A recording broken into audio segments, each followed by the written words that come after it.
Jitokeze, nishakujua. Anakusumbua? Ni muhuni au? Sio muhuni, ni kijana smart tu. Barua inajieleza hiyo Lemi. Wafanyakazi wote walioajiriwa na Twizy hawana nafasi ya kuendelea na kazi. Mjumbe, mimi ndio nimeleta dili, alafu tugawane pasu kwa pasu. Siku zote nilikuwa nikifahamu kuwa wanaume maskini wangetamani kuishi na wanawake wenye uwezo kama mimi. Unatakiwa kuwa makini sana mzee. Usiingie kwenye mitaa ya watu alafu tongoza tu ovyo mzee. Utakuja kukutana na watu wengine ambao wamepinda. Not good. Tumekuja hapa kukamata tu, sio lingine. Wewe kama nani? Yaani kwa nini yani? Mtoto wako anauliza, baba mbona hutupendi?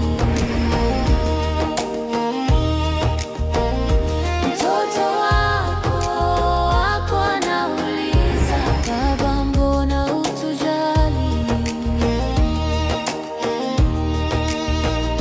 Mtoto wako anauliza, baba mbona hutupendi?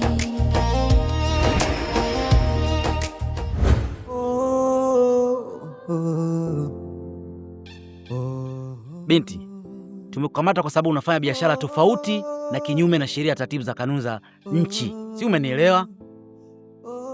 Umekuja eneo la watu. Sawa? Umefika eneo la watu, wewe ni mgeni. Kurupu tu unafika kufanya biashara, unajifanya wewe ndio mama mjasiriamali sana. Sio namna gani vipi? Hivi binti, unajielewa vizuri wewe? Unajua mimi ni naye unazungumza naye hapa? Mimi ndio rais wa hili eneo. Ndio president wa hili eneo. Unakuja kurupukupu, umuoni mjumbe, unakuja tu, unafungua biashara kwa sababu unauza au vipi? Unajua sikuelewi sana. Sasa nikwambie. Yaani shukuru Mungu, nimekukamata mimi pamoja na kijana wangu. La sivyo, wangekuja hapa TRA. Wangekuja hapa TAKUKURU, ulikuwa unaisha vibaya mno. Kwa sababu unajua faini zake? Faini ya serikali ya TRA karibuni 500,000 na kuendelea juu huko. Mjumbe wangu, tusifikie huko babangu. Naomba unisamee. Ni kweli mimi nimefanya makosa. Sikuja kwako kujitambulisha, lakini mimi biashara nimepewa tu. Yaani kuna mtu alikuwa anafanya kazi pale. Asa mimi nikahisi mambo yote, sijui vibali, sijui nini, lisiti, kila kitu nikajua kashamaliza. Hii biashara hata wiki sijamaliza mjumbe. Vipi? Vipi? Shemeji vipi? Shemeji, mimi nimekamatwa hapa. Kwanza, yani itaingia lini mjumbe yani akamkamata raia wa kawaida? Umekuwa askari? Sikilizeni niwaambie kitu kimoja. Huyu anafanya biashara kinyume na taratibu na sheria za Jamhuri ya Muungano wa Tanzania. Na ndio maana tumemkamata. Chapati zipo kwanza, humu chapati zipo. Sasa unauliza mimi pika chapati? Ndio swali muulize anayepika chapati, hilo la kwanza. Afu la pili, sikilizeni niwaambie kitu kimoja. Yaani kwanza mmekuja hapa ni sehemu ya serikali. Hilo la kwanza mkae mkijua. Sio mnakuja mkao yani kama kurupuruka ulikuwa unaoga nje unakuja tu hapa. Yaani mjumbe ni chapati kwa mimi nauza chapati. Nimemkamata kwa sababu anafanya biashara kinyume na taratibu na sheria na kanuni za Jamhuri ya Muungano wa Tanzania. Alafu cha pili kuwa eti nimekuja anasema amefika sehemu amekuta mtu. Ina maana kagerezea. Anavyoonekana wote wakati yuko shule alikuwa anagerezea mitihani huyu. Yaani sasa nyinyi leteni masiala, huyu atapotea nawaambia. Baba basi. Mjumbe, naomba unisamee mimi. Wewe kama unawasikiliza hawa si ndugu zako si jirani zako watakupoteza. Hii kesi kwa sababu hapa inaweza ikatengenezwa kesi yoyote. Unaweza kwa kesi hata kuhujumu uchumi. Unajua kwa nini? Kwa sababu kweli tumefanya biashara na shemeji alipofanya pale biashara ana kibali, kuna site mambo ya usafi. Pale hamna mwamvuli, hamna kile cha kunawia maji, hakuna kitu chochote, ni kuna mkeka tu na vile vya kusukumia chapati. Kwa hapa anaweza kutupeleka ule TRA au TBS. Unajua TBS wale wanasikulikia mambo ya viubora, viwango, hizo chapati bado havijapimwa na TBS. Sasa hapa cha kufanya kuzima isoi kama 10,000 lete hapa. 10,000? Wewe nikwambie kitu kimoja. Kwanza tutoke hapa. Alafu kumbe tutajua hii kesi. Na mule inaonekana chapati bado zipo. Sasa ukizembea zile chapati zenyewe pia zitaisha. Yaani kaka shilingi 10,000 kwa moja tu ile. Wewe ngoja kwanza, wewe niachie mimi. Tutajua kwanza tutoke kwenye huu msala ndugu yangu. Sawa. Maisha na matatizo. Sasa ngoja kwanza, ngoja kwanza. Haya sema maneno maneno. Wewe subiri kwanza. Kwanza bwana nisubirie nini? Nije vipi? Njoo kwanza tuzungumze. Unaponinyanyua mimi unajua unanyanyua kwa sababu. Njoo bana.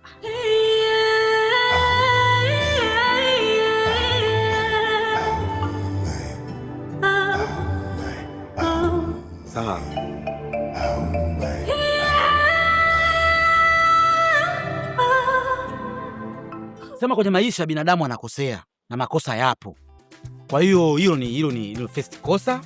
Yaani tunasema kosa la kwanza kwa Waswahili. Kwa hiyo wewe, mimi nachoona kuwa yani mimi kwa hiyo nimekusamehe. Wewe endelea kufanya biashara yako, lakini jitahidi sana zile taratibu uzifuate ili siku nyingine wasikusumbue. Si umeelewa? Sawa.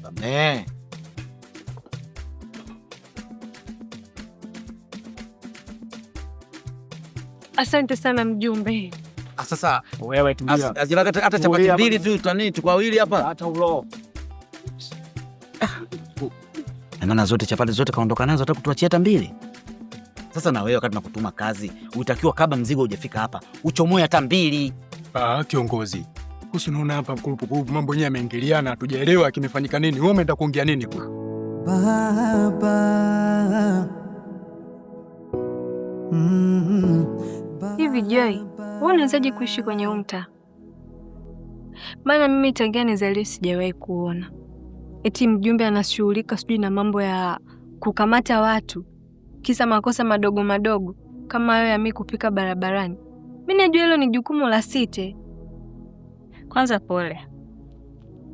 Yaani mtaa una mambo mengi. Yaani hapo mjumbe labda alikuwa hana hata hela ya kula. Akaangalia, akaona ngoja nije kwako. Wewe si mgeni. Akaona hapa ndo mahali pa kushibia leo. Sasa, kweli mjumbe anafanya raia zake kama kitega uchumi? Ndo aje anikukurue vile kweli? Hiyo ni serikali gani sasa? Ndo jinsi ambavyo mnaongozana kwenye huu mtaa kweli? Mimi mambo sijai kuona kabla. Kiukweli nachoka kabisa. Yaani sidhani kama nitaweza kudumu hapa mimi. Mambo yenyewe ndo haya. Hapana. Inapaswa uvumilie tu shoga yangu. Maana mimi mwenyewe nilivyokuja hapa, alikuwa ananisumbua hivyo hivyo. Ila nilivyozoea, hakunifuataga tena.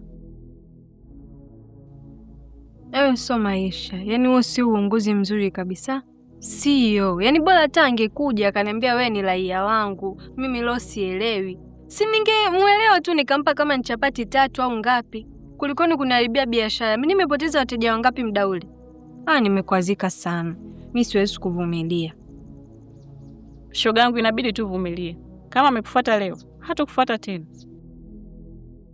Wewe unaweza kaendelea tu na biashara yako, wala usiwe na wasiwasi ndugu yangu.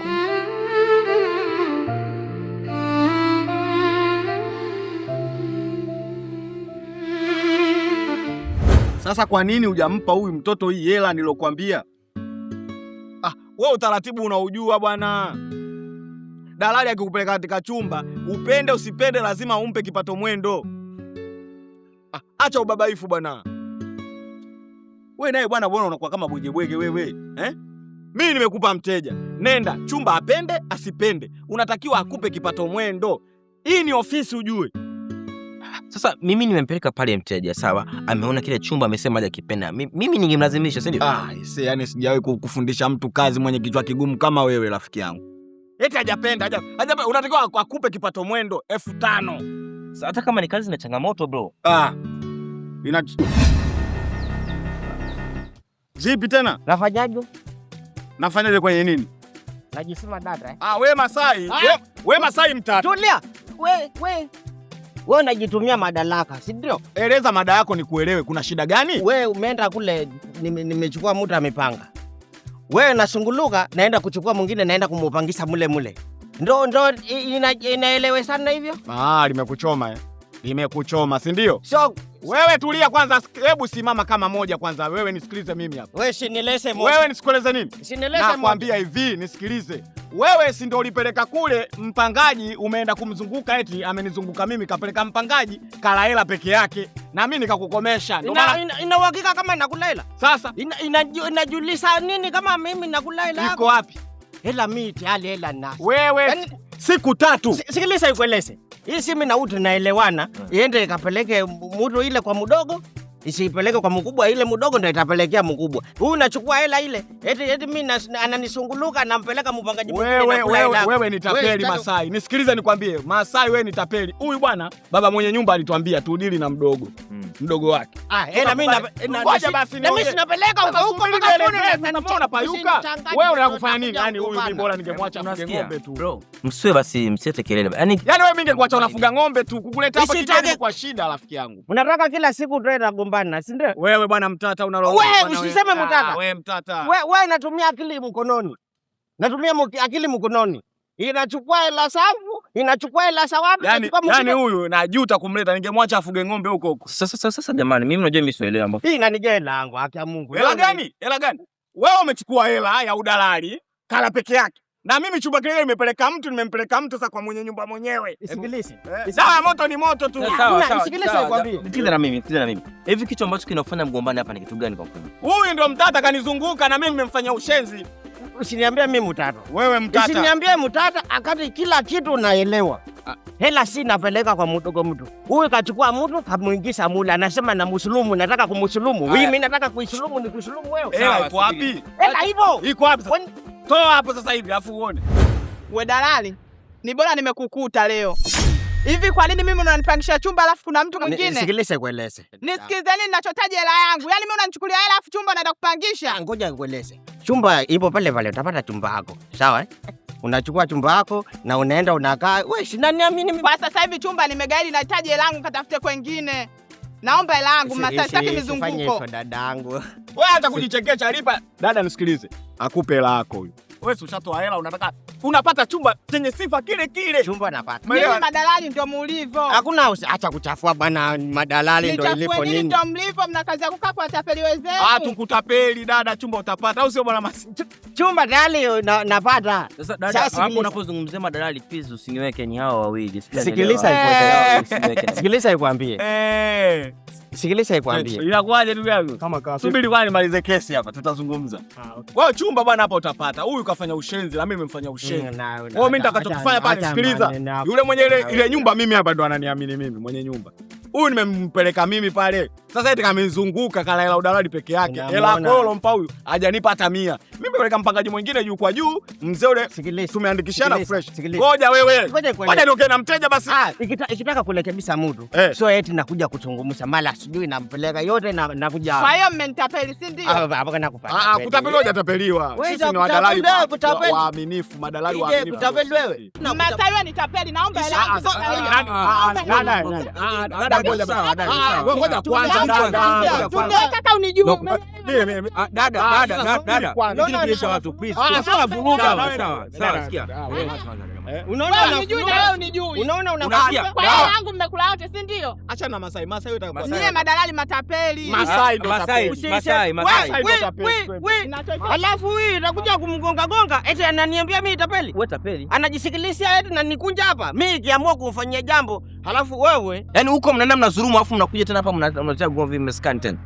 Mnazingua bwana. Wewe Masai, sikiliza. Hapa sio Arusha. Sawa. Hapa unatakiwa nitoe waaminifu. Hicho nasungumsha ni bro. Kwa nini mnazingua? Yaani hapa mimi kwa sababu tu nashughulika na biashara, lakini umeanza tunakuongea mambo ya kiruga. Imekuja isinione imepoa. Sasa mfuata ule bwana ule, mwambie hivi, biashara imekufa, chukua hela tumpe chumba pale jirani. Sasa sikiliza. Mimi na haitaki kugombana. Haitaki ukorofi. Umeelewa? Naenda naelekebisha na kuletea ile hela ambayo na nani itakugajia mimi. Sawa. Ile dada hapa atakupa 15,000 hela. Sawa. Mimi ndugu yangu. Unafeli sana wewe. Acha uzembe. Nilikwambia ukikutana na mada yoyote hapa ofisini unachangia. Yaani unatakiwa hapa uingie kwenye ugomvi kama unahusika vile. Haiwezekani bwana. Yaani mtu simfahamu na ingiaje kwenye mada? Hii ndio fomu ya kujiunga hapa, nimekwambia hapa uji na fomu, hamna kiingilio, hamna ada. Fomu ndio hii, utakiwa hapa uingie hapa uanze kukushambulia. Vipi bwana? Lakini usijali, hapa ndio ofisini. Vipi?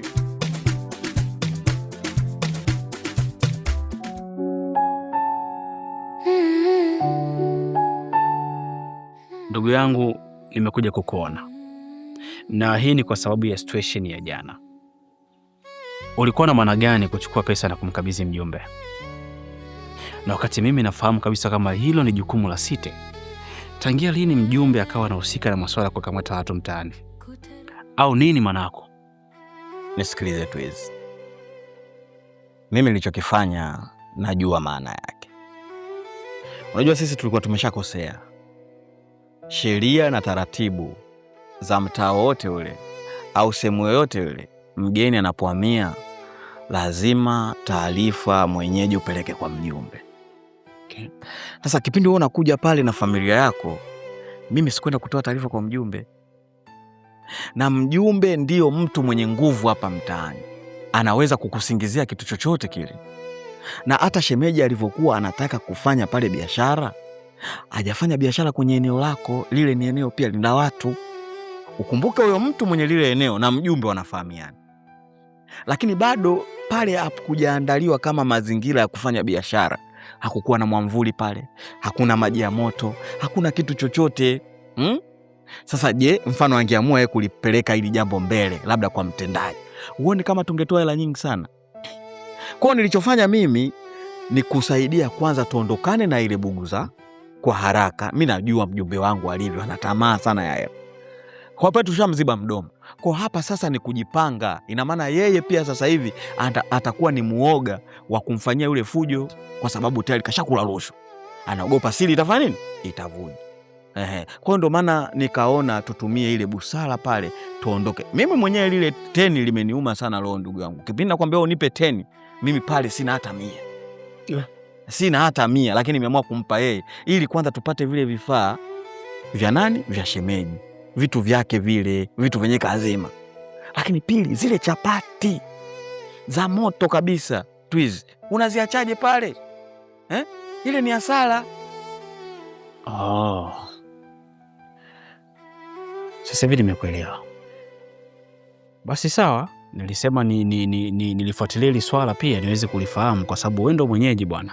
Unajua ukishakuwa kwa watu lazima ufuate taratibu zao. Mimi pale ningeleta noma pale, ndugu yangu ingekuwa mengine sasa hivi.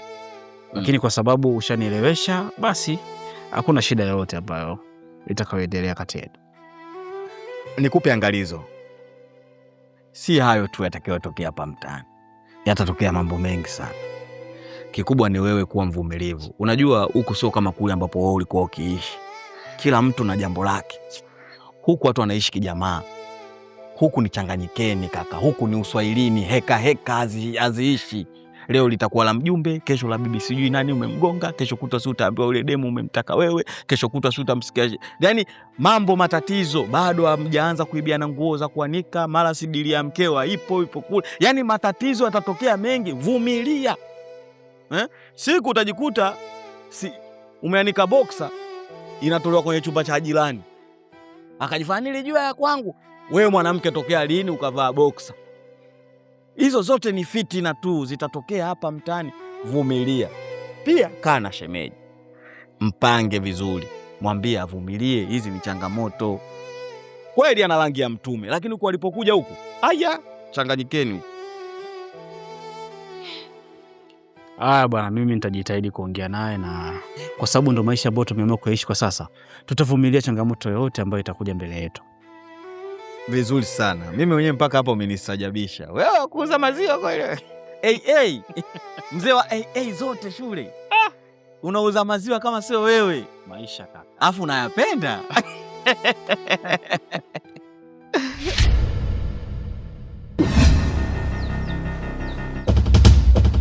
Mtoto. Una shida gani?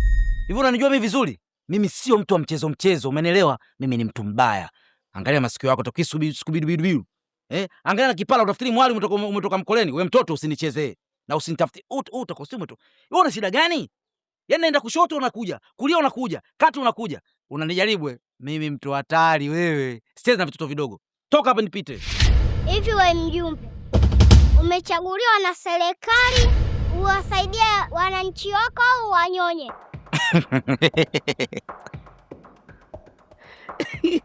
Unajua, yaani kuna vitoto vingine, yaani vinakushawishi na vinakulazimisha mtu ufanye kitu. Mimi nimetoka ngende mwana kuliwa, kama hujui kwa taarifa yako. Sasa hivi nitakugeuza mkeka nikukalie. Sasa hivi. Umenielewa? Wewe kama nani unaniuza mimi eti umechaguliwa kwa wananchi wako wanyonye? Mimi nitaanza kunyonya wananchi wangu mimi? Wananchi wote wana manyonyo, ni wanyonye. Wewe mtoto usinitafute maneno. Toka nipite niondoke zangu. Naenda zangu kwenye bao kwa mzee Mandai. Toka nipite. Na kuuliza kwa mara ya pili. Umechaguliwa kuwanyia wananchi au kuwasaidia? Sikiza nikwambie wewe mtoto. Usiniulize maswali. Huu sio muda wa maswali na majibu. Nimesema hivi, toka mbele nipite. Angalia kisura chake kwa kitoto kidogo. Yaani wewe nitakutia mfukoni sasa hivi niondoke na wewe kwenye bao. Unajua huko unatosha, unaingia vizuri. Nitakuweka huku ukutana na kichwa wazi. Toka nipite. Kwani umechukua pesa za baba? Nimechukua pesa za baba? Baba yako gani? Mimi nimechukua pesa zake na saa ngapi? Na wapi? Wewe ulikuwepo wapi? Wewe mtoto mtoka bana, nipite bwana, unanichelewesha. Mtoka bana nipite. Alafu kitoto kama wewe ambaye hata kwenye kiganja changu cha mkono hujai. Wewe ujasiri kama ukoongea na mimi under 14 mwenyewe. Najua mtoto unajua nakuonea. Unajua nitakufanya vibaya. Toka nipite. Unapata wapi ujasiri kuongea na mimi hivyo? Mtoka nipite bwana, mimi niondoke zangu. Kumbe unijue. Sasa nimekuja kukupa onyo. Kama umeshindwa kuwasimamia wananchi wako, sasa mimi nitakufundisha.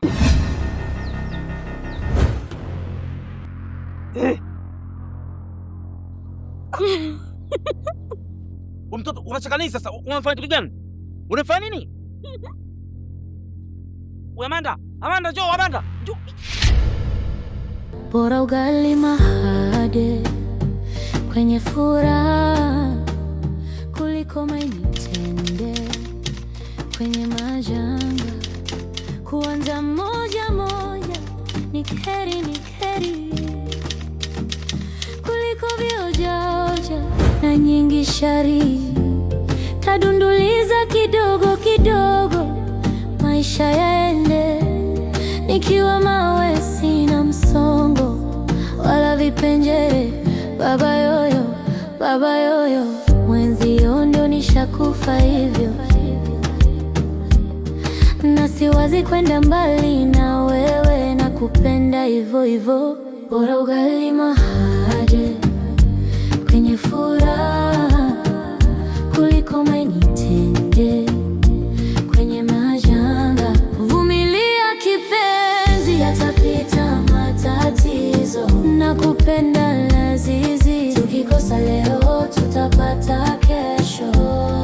Vumilia kipenzi, yatapita matatizo, na kupenda lazizi. Tukikosa leo tutapata